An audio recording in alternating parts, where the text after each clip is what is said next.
Kodamtula kortiwa Congress bodolni fan phonogoi CPIM BJP yakarei nokhong khong sara thamchi sni voter chorai bariwa join khlaipika Congress Chongbarino kitengei Chongbarino nahari tabo kholawa angkhorjak Congress bodol koktisalo Kodamtula korti block Congress committee ni luachi mumbai choraibari community hall nogo joining panda kotor khlaijakha o joining pandao CPIM BJP yakari kebangma nokhongni kebangma borok join khlaipika Congress bodolo abai baksa kaisa kotor bike rally bohaino khlaijakha aro ধর্মনগরনি কবাংমা বড়গ্রক bike rally খ্লাইমংনি বিসংতি Tripura Pradesh Congress কমিটিনি কাজকো Ashis Kumar Saha MLA Sudip Roy Barman Choraibari community hall নগ ফাইলাইখা তে কংগ্রেসনি বানা ইয়াগতयै স্লোগান रिवै কংগ্রেস বদলনা ক্রাক খ্লাটানি ফানগোনাং খ্লাইনানি বাগै কক আবাইলাইখা কদমতলা করতি ব্লক কংগ্রেসনি ফাইসিংতি অ জয়নিং পান্ডা সংচার জাকমানি কতর জয়নিং পান্ডা খ্লাইমংনি বিসংতি যতই আসালো খুং সারা থাম চিসনি নখংনি খরক ব্রেরা বা চিচার ভোটার CPIM BJP याकरे कांग्रेस बदल बाना रमखा ते बरगन खाबाय खोगबाय लामसुगै नाहाका कदमतला कोर्ती ब्लक कांग्रेसनि जुदा जुदा आदंग्र असालतंग त्रिपुरा प्रदेश कांग्रेस कमिटिनि काजको आशिष कुमार साहा एमएलए सुदीप राय बर्मन प्रदेश कांग्रेसनि जेनेरेल सेक्रेटारि आब्दुल बाछिद चौधरी उत्तरहांकर कांग्रेस काजको दिग्विजय चक्रवर्ती ब्लक कांग्रेस काजको मानिकलाल दास तंग चयन भट्टाचार्य हिरालाल नाथ केवल नंदी इंद्रजित पाल खबै कबुनि जुदा जुदा आदंग्र সংগ্রামী যুবক ভাই বন্ধুরা, প্রথমে ব্যক্তিগত তরফ থেকে এবং দলের তরফ থেকে আজকে যে 137 পরিবারের লোক এখানে যোগদান করেছেন আমাদের আনুষ্ঠানিকভাবে ত্রিপুরা প্রদেশ কংগ্রেস কমিটির মাননীয় সভাপতির হাত ধরে আপনাদের স্বাগত জানাই এবং বিশ্বাস রাখি আপনাদের যোগদানের ফলে এই এলাকায় কংগ্রেস আরো নতুন শক্তি নিয়ে মানুষের চাহিদা অনুসারে দুর্বার আন্দোলন সংগঠিত করবেন এই প্রত্যাশা আমি রাখি। এরা কারা?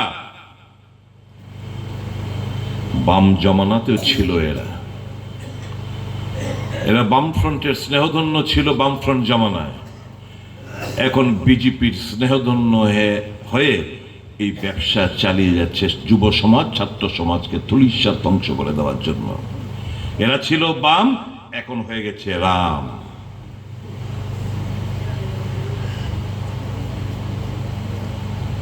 কিন্তু ওই নেশামুক্ত ত্রিপুরা গড়ার যে শপথ, এটা ফ্লেক্সের মধ্যে স্লোগানই থেকে গেল, উল্টো হয়েছে। সিপিএম জমানায় 80% যদি থেকে থাকতো, এখন এটা 100% ছেয়ে গেছে সারা ত্রিপুরা রাজ্যে। শিক্ষিত বেকার আজকে দিশেহারা, চাকরি নেই, কর্মসংস্থান নেই, কোথায় যাবে এই যুব সমাজরা? কোথায় যাবে? 51,000 শূন্য পদ খালি রয়েছে। সকলকে চাকরি দেবে আমি সে কথা বলছি না। কেন ডাবল ইঞ্জিন সরকার থাকা সত্ত্বেও কল কারখানা খোলার কোনো প্রচেষ্টা নেই? যে কটা ছিল সেই কটা পালিয়ে গেছে তাদের অত্যাচারে, তাদের খাই মেটাতে পারছে না বলে। সারা রাজ্য জুড়ে চলছে একটা লুটপাটের বাণিজ্য। এখানে কোয়েরি রয়েছে, অনেকগুলো কোয়েরি রয়েছে। ওই পাথর ভাঙার, ইলেকট্রিক লাইন নামাতে গেলে টাকা দিতে হয়, শাসক গোষ্ঠীকে টাকা দিতে হয়, ঘর বানাতে গেলে ওই ইন্দিরা আবাস যোজনার নাম ছিল, যাই হোক নরেন্দ্র মোদী আসার পর এটাকে প্রধানমন্ত্রী আবাস যোজনার নাম পাল্টেছে। ঘরের কিস্তি পেতে গেলে আমি জানি না আপনাদের এখানে কত, আমাদের এখানে তো 20,000 টাকা করে দর লাগে। আপনাদের কত দেন? আমাদের এখানে 20,000, যেমন রেট সারা ত্রিপুরা রাজ্যে। এমজিএন রেগার শ্রমিক কংগ্রেস আইন করেছে, কংগ্রেস দল রেগার আইন করেছে পার্লামেন্টে সোনিয়া গান্ধী, মনমোহন সিংরা, কিন্তু আজকে রেগার কাজ গ্রাম পাহাড়ে নেই বললেই চলে। আর কাজ করলে কবে টাকা পাবে এটার কোনো নিশ্চয়তা নেই। পার্বত্য এলাকায় পরিস্থিতিও পানীয় জল পায় না, স্বাস্থ্য ব্যবস্থা ভেঙ্গে চুরমার, আইন শৃঙ্খলার চরম অবনতি, খুন, সন্ত্রাস, রাহাজানে, লুটপাট, নিগো বাণিজ্য, ধর্ষণ, গণধর্ষণ, নারী গঠিত অপরাধ এই লেগেই রয়েছে, ছেয়ে গেছে। ল অ্যান্ড অর্ডার দারুণভাবে ডিটোরিয়েশন হয়েছে। এটা কিসের সরকার? এটা কোন সরকার চলছে রাজ্যে? এটা জঙ্গলের রাজত্ব যদি বলে এটা কম হবে। 102 জন সিপিএম দলের সঙ্গে সম্পর্ক ত্যাগ করে কংগ্রেস দলে যোগদান করেছেন এবং 35 পরিবার শাসক বিজেপি থেকে কংগ্রেস দলে যোগদান করেছেন। আমি বুঝতে পারি যে বিজেপির যা চলছে দেশ জুড়ে এবং রাজ্য জুড়ে, বিতিস্তব্ধ হয়ে এই 35 পরিবারের লোক কংগ্রেসের উপর আস্থা বিশ্বাস রেখে যোগদান করেছে। কিন্তু 102 পরিবারের লোক সিপিএম থেকে কেন যোগদান করলেন কংগ্রেস? আমি সাধুবাদ জানাই সবচেয়ে বেশি এই কারণে, আপনারা উপলব্ধি করতে পেরেছেন যে সিপিএম দলে থাকা পরোক্ষে বিজেপিকে সমর্থন করা। এই রাজ্যে সিপিএম এর কোনো ভবিষ্যৎ নেই, লিখে রাখুন। 25 বছরের ইতিহাস, তাদের রাজত্বের কথা মানুষ ভুলে যায়নি, এখনো তাদের স্মৃতির মধ্যে সেই তরতাজা এখনো রয়েছে। মানুষ একটা নতুন কিছু চাইছে। 25 বছর সিপিএম কে দেখলাম, আর 2 বছর পার হলে রাজ্যে 10 বছরের বিজেপি সরকারকে দেখলাম। কংগ্রেসকে আনা দরকার, কংগ্রেসকে দেখতে চাই কংগ্রেস কি করে। কারণ আপনাদের স্বার্থ রক্ষায় যে লড়াইটা দেশ জুড়ে লড়াই চলছে, এই লড়াইটা কারা লড়ছে বলুন তো?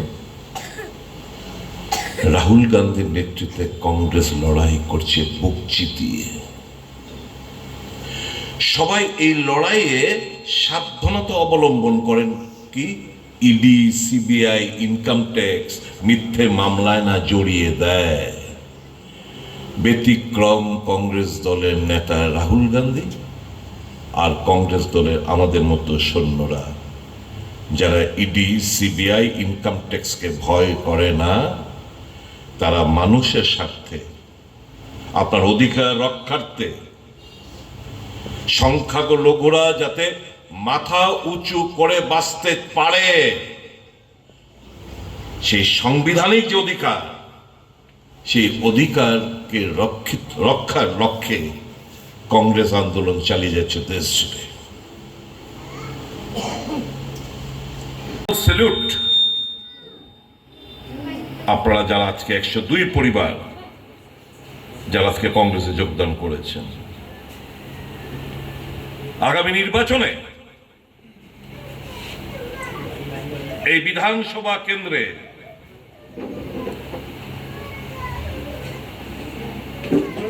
বাগবাসা বিধানসভা কেন্দ্রে, ধর্মনগর বিধানসভা কেন্দ্রে, যুবরাজনগরে, পানিসাগরে, কৈলাসহরে, চণ্ডীপুরে, ফটিকরায়ে, পাবিয়াছড়াতে, এই সবগুলো আসনে কংগ্রেস লড়াই করবে। বন্ধুরা, কংগ্রেসকে জেতাতে হবে। সংখ্যালঘু ভাইয়েরা,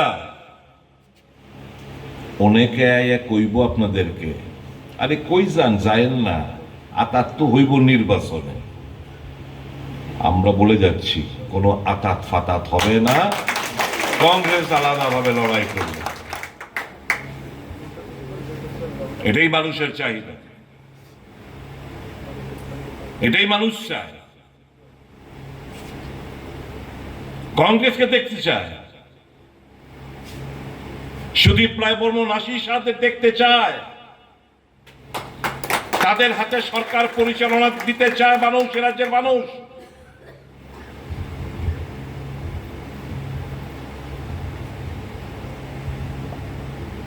কাজে এই আজকে পরিষ্কারভাবে বুঝে যান, লড়াই ফেসিবাদী বিজেপির বিরুদ্ধে। এই লড়াইটা দেশ জুড়ে কে লড়ছে? ভারতীয় জাতীয় কংগ্রেস।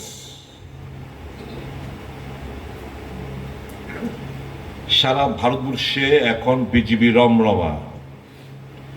এটাকে কাউন্টার দিতে পারে কি আরেকটা জাতীয় পার্টি, যার প্রত্যেকটি গ্রামে, তামিলনাড়ু বলুন, গোয়াতে বলুন, মিজোরামে বলুন, আসামে বলুন, ত্রিপুরায় বলুন, গুজরাটে বলুন, পাঞ্জাবে বলুন, কাশ্মীরে বলুন, প্রত্যেকটি গ্রামে কংগ্রেসীরা রয়েছে। কাজে বিজেপিকে পরাস্ত করতে পারে ন্যাশনাল লেভেলে একমাত্র কংগ্রেস। আর ওইখানে যদি নরেন্দ্র মোদী রমরমা থাকে, আচ্ছা গতবার জানি আমাদের জুড়ে ইসমাইল উদ্দিন সার্টিফিকেটটা পাইছিল এই এলাকার থেকে, ইসলাম উদ্দিন সার্টিফিকেটটা পাইছিল। এইবার তো কোনো জায়গার থেকে যদি বলে একটা সিট জিতে সার্টিফিকেট বিজেপি দিত না, কারণ নির্বাচন কমিশন তাদের যে ভূমিকা ন্যাক্কারজনক। পরাজিতকে জিতে দিচ্ছে, জিতুন না বেটা বেটিরে হারাই দিতেছে। এই চলছে নির্বাচন কমিশন। এখানে লড়াইটা কে লড়ছে? কংগ্রেস দল। কি স্লোগান? ভোট চোর গদ্দি ছোড়। ভোট চুরি করে নরেন্দ্র মোদী আজকে প্রধানমন্ত্রী। পরিষ্কারভাবে রাহুল গান্ধী তথ্যাদির মাধ্যমে সমস্ত কিছু উত্থাপন করে দেখিয়ে দিয়েছে। গত কয়েকদিন আগে রাহুলজি এক প্রেস বার্তায় ভারতবর্ষের নির্বাচনী যে চিত্র, 2014 সালে এই দেশে বিজেপি সরকার প্রতিষ্ঠিত হওয়ার পর যতগুলি প্রতিশ্রুতি জনগণের সামনে রেখেছিল এবং মানুষ যে প্রত্যাশা করেছিল এ প্রতিশ্রুতি পূরণ হবে, এবং সেই আশায় বুক বেঁধে মানুষ একটা জনকল্যাণকামী দেশের মানুষের সংহতি, কৃষ্টি, মানুষের ঐক্য, মানুষের মধ্যে যে বন্ধন, এই বন্ধনকে যারা শক্তিশালী করতে চেয়েছিল, অপপ্রচার করে মিডিয়াকে কাজে লাগিয়ে কুচক্রীদের হাত ধরে ভারতবর্ষে সরকারের পরিবর্তন করেছিল। প্রয়াত প্রধানমন্ত্রী ডক্টর মনমোহন সিং এর সরকারকে সেদিন ক্ষমতাচ্যুত করে যারা ষড়যন্ত্র করে সরকারে প্রতিষ্ঠিত হয়েছিল, দেশের মানুষ ভেবেছিল যে একটা ব্যাপক উন্নয়ন হবে, সাধারণ মানুষের তাদের অর্থনৈতিক অবস্থার পরিবর্তন হবে, দেশে ঐক্য সংহতি সুদৃঢ় হবে, প্রতিবেশী রাষ্ট্রের সঙ্গে বন্ধন আরো সুদৃঢ় হবে, শক্তিশালী হবে, ভারতবর্ষের অর্থনৈতিক উন্নয়নের পথে ভারতবর্ষ এগিয়ে যাবে। আমরা যারা কংগ্রেস করতাম, আমরা মাথা পেতে নিয়েছি। আমরা মনে করেছি যাহা দেশের স্বার্থে, দেশের জনগণের স্বার্থে যদি কোনো সরকার আরো ভালো কাজ করে, আরো ভালো কিছু করে মানুষের জন্য, তারা যদি দেখাতে পারে, কেন তাদেরকে সুযোগ দেব না? আমরা সরে দাঁড়িয়েছিলাম, মানুষের গণতান্ত্রিক রায়কে মর্যাদা দিয়েছিলাম, ওই রায় মাথা পেতে নিয়ে আমরা সরে এসেছি। দুর্ভাগ্য কি জানেন?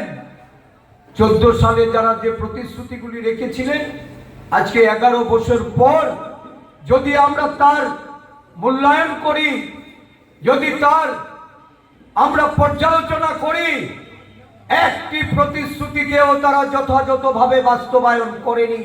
আজকে এই মঞ্চে দাঁড়িয়ে আমরা বলতে পারি যে একটা মিথ্যা জুমলাবাজ সরকার কেন্দ্রে প্রতিষ্ঠিত হয়েছে নরেন্দ্র মোদীর নেতৃত্বে।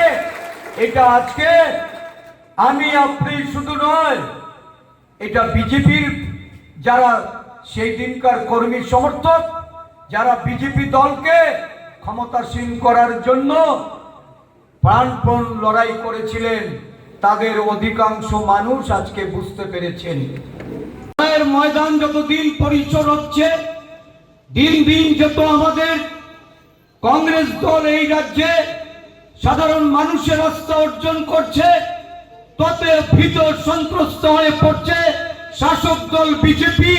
আর ওই বিজেপির কুচক্রীরা, বিজেপির ওই সন্ত্রাসবাদীরা, বিজেপির ওই কমিশনখোর নেতারা, যারা অস্তিত্বের সংকটে আজকে এই রাজ্যে সাধারণ মানুষের প্রতি অন্যায় অবিচার চালিয়ে যাচ্ছে। সুদীপ বাবু এখানে প্রধান বক্তার ভাষণে উনি বিস্তারিত বলবেন, দীর্ঘ সময় নেব না। কম বেশি সারা দিন আমাদের কর্মসূচির মধ্যে থাকতে হয়। এই কর্মসূচি যতটা তাড়াতাড়ি শীঘ্র সম্ভব এটা আমরা শেষ করে আবার এখান থেকে আগরতলা যাব। আগরতলায় আমাদের সন্ধ্যাবেলা থেকে আরো কিছু গুরুত্বপূর্ণ মিটিং আছে। আমরা সময়টাকে তার গুরুত্ব উপলব্ধি করে আপনাদের সংগঠনকে আরো বিস্তৃত করার কাজে যুক্ত করতে চাইছি। কারণ আমরা জানি 2028-এ যে বিধানসভা নির্বাচন, খুব বেশি সময় আমাদের হাতে নেই। আমাদেরকে প্রস্তুত হতে হবে, সংগঠনকে তৈরি করতে হবে, সংগঠনকে সাধারণ মানুষের দ্বার প্রান্তে পৌঁছে দিতে হবে। সেই কাজটুকু করার জন্য হাতে খুব সময় নেই, দ্রুততার সঙ্গে করতে হবে। আপনারা যে গতিতে চলছেন, আমরাও সেই গতিটাকে বজায় রেখে আগামী দিন রাজ্যের সমস্ত কোনায় কোনায় গিয়ে আমরা পৌঁছতে চাই, মানুষের সংস্পর্শে আসতে চাই, সমন্বয় করতে চাই। যারা বলেন যে কংগ্রেস দল দুর্বল হয়ে গেছে, কংগ্রেস দল ক্ষমতায় ফিরবে না, যারা আশাবাদী হয়ে উঠেছেন, কংগ্রেসের দুর্বলতার সুযোগ নিয়ে নিজেদেরকে মেলে ধরার, বুঝতে হবে এই রাজ্যের বুকে 32 বছরের উপরে আমরা বিরোধী। আমরা অতীতে একটা সরকার দেখেছি, বর্তমানে আমাদের রাজ্যে প্রায় 8 বছর আর একটা সরকার। কোন সরকার কিন্তু এই রাজ্যের জন্য উন্নয়ন করেনি, এই রাজ্যের মানুষের স্বার্থে কাজ করেনি। দলবাজি স্বজন পোষণের মধ্যে এই রাজ্যটাকে যারা শাসন করেছে, আজকে তাদের বিরুদ্ধে লড়াই। এই লড়াইটা যতই কঠিন হোক, আমরা সংকল্পবদ্ধ, আমাদের অঙ্গীকার আগামী দিনে এই লড়াইয়ে আমাদের জিততে হবে। এই রাজ্যের মানুষকে জিততে হবে, এই রাজ্যের মানুষের জন্য এই লড়াইকে আমাদের চালিয়ে যেতে হবে।